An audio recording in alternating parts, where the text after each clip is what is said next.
Home to many tiny family farms, southern Georgia has always been one of the poorest parts of the state.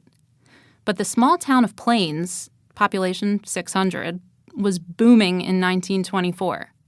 That was the year James Earl Carter Jr., who would be called Jimmy, was born, in the hospital where his mother worked as a nurse. Jimmy's father ran the town's general store. When Jimmy was 4 years old, his family left Plains and moved to the nearby town of Archery. There, his father, James Earl Carter, who went by his middle name, owned a small farm where he grew cotton, peanuts, and sugarcane. Earl and his wife, Lillian, eventually had 3 more children, Gloria, Ruth, and William, called Billy. While Earl was a successful farmer, the Carters were not a wealthy family by any means.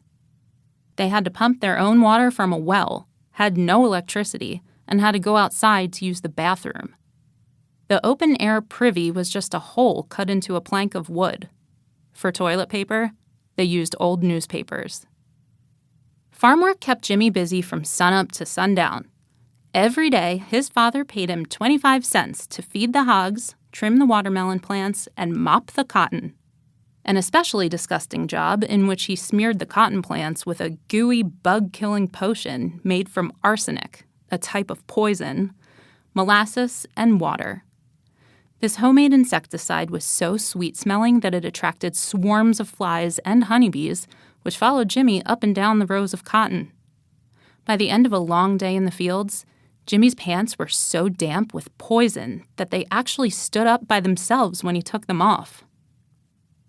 As tough as farm work was, Jimmy liked the money he made doing it. When he was 5, he hit upon his own scheme for putting a few extra coins in his pocket. Peanuts grew in abundance on his father's farm.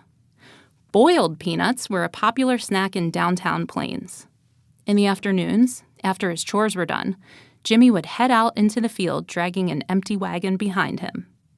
He would pull handfuls of peanuts out of the ground, load them into the wagon, and take them back to the yard to wash and soak them in salted water. The next morning, he would get up extra early, boil the peanuts, and pack them into tiny bags. He took them into town and sold them for a nickel a bag. In this way, Jimmy learned the value of hard work and the importance of peanuts. They were 2 lessons he would never forget. Life was not all farm work for Jimmy. In elementary school, he was known as an obedient, well-behaved, and hard-working student. In the 3rd grade, he won a class prize for reading the most books.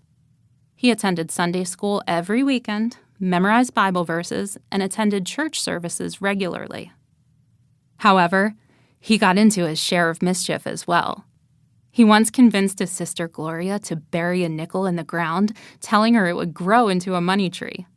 When she wasn't looking, Jimmy dug up the nickel and pocketed it for himself. Another time, Jimmy and his friends hitched one of the family billy goats, old Gene Talmadge, named after the governor of Georgia, to a go-kart and made him pull them around the yard. On another occasion, Jimmy tried to ride the goat like a bronco, and they both ran head-on into a barbed wire fence. When he wasn't working, going to school, or getting into trouble, Jimmy spent much of his time outdoors.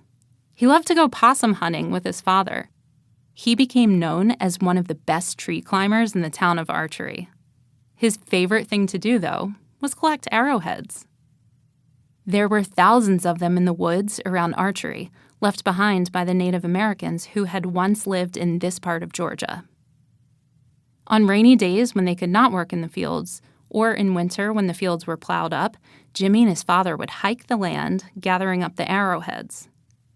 Sometimes they competed with each other to see who could find the most interesting ones.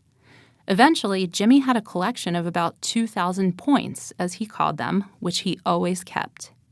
It was a fun hobby, but also a reminder of how much Georgia had changed over the years since Native Americans had lived on this land.